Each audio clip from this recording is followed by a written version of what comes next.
Brevity is a killer. That's what I thought for a very long time. I thought that any art, any conversation, any YouTube video that was brief wasn't worth putting the time or the effort into, because my understanding of goodness came from how grand something is. That's why I love reading novels so much. They're absolutely huge. Nothing about a novel is brief. From start to end, it's one massive story. And that's why for the longest time, I've despised word caps. My professors and my TAs love to set out word caps for every single creative assignment. And a part of me can empathize with the fact that if I were a TA, I would also want to be setting word caps, because creative writing classes can have anywhere from 15 to 60 students in them. And if I asked for 2 pages, I wouldn't be surprised if some people handed in 25. I don't have all day and night to be reading those creative works, but at the same time, as a student, I felt that a word cap is something that constricted and deflated the potential of a creative piece. That's why I avoided making short YouTube videos. Who wants to come see what I'm doing for 7 minutes? What could I possibly share in 7 minutes?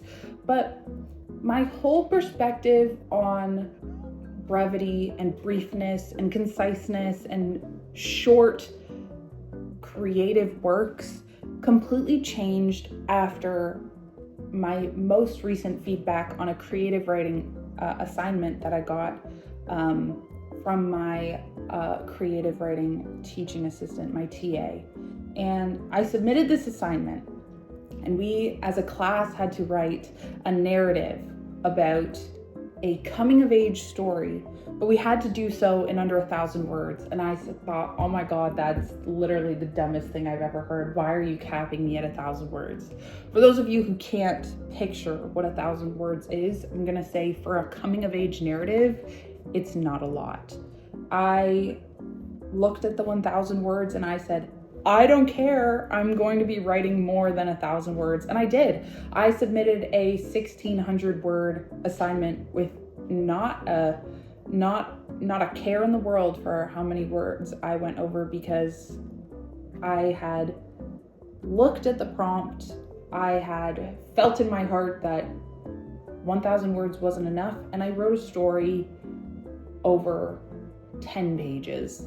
And I felt so sure that it was an absolutely brilliant story, and it was. And my TA gave me feedback on my story called Bombocado. He said, Sonia, this is absolutely great writing. However, you're over the word count. And I thought, that's kind of obvious. I'm not only a few words over, I'm several pages over, and that's fine. But then his next comment sort of struck me in a way that I wasn't ready for, and I wasn't aware of what I was missing out on from just this little comment. He said, Sonia, have you considered practicing brevity? Because your prose can be made even stronger if you practice writing things shorter. From my TA's comments, I realized that through grandness, there's a lot of practice that I'm missing out on. I've had 6 videos in the making since August of 2025, and I don't think I've posted in at least 4 months on YouTube. But every single day, I'm talking to my friends and my family about my YouTube channel and all of the grand, humongous plans that I have for the future, all the videos that I have lined up, all the reels that I'm preparing to post, all of the editing that I'm doing. And yet you as my viewers are seeing none of it.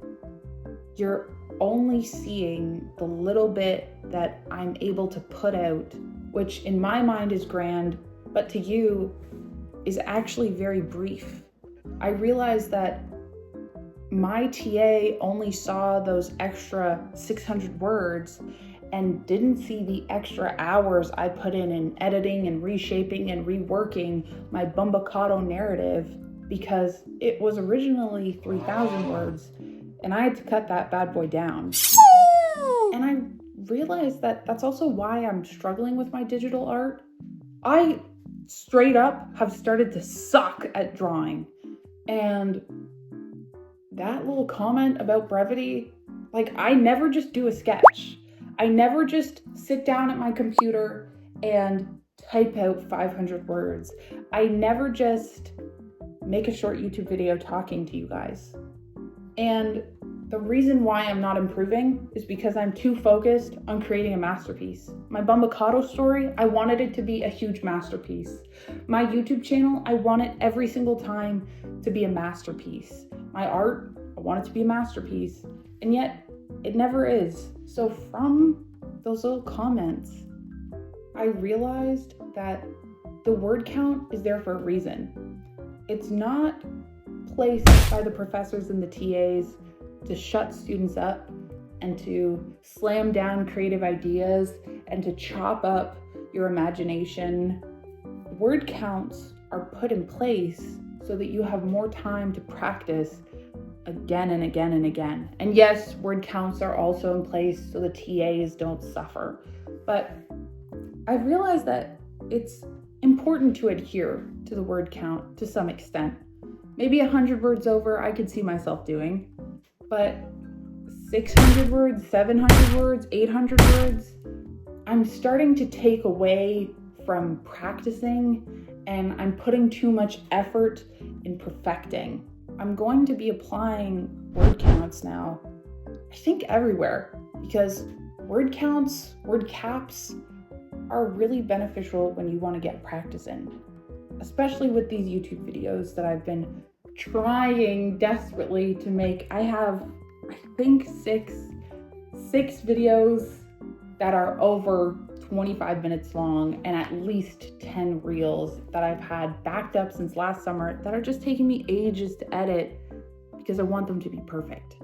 But it's okay to be brief, and it's okay to be imperfect, because being brief and being imperfect is not being wrong. It's just practicing your craft. And thanks to my TA, whose little comment probably meant nothing to him, he's helped me see how much I can improve through brevity and how word caps aren't actually my enemy.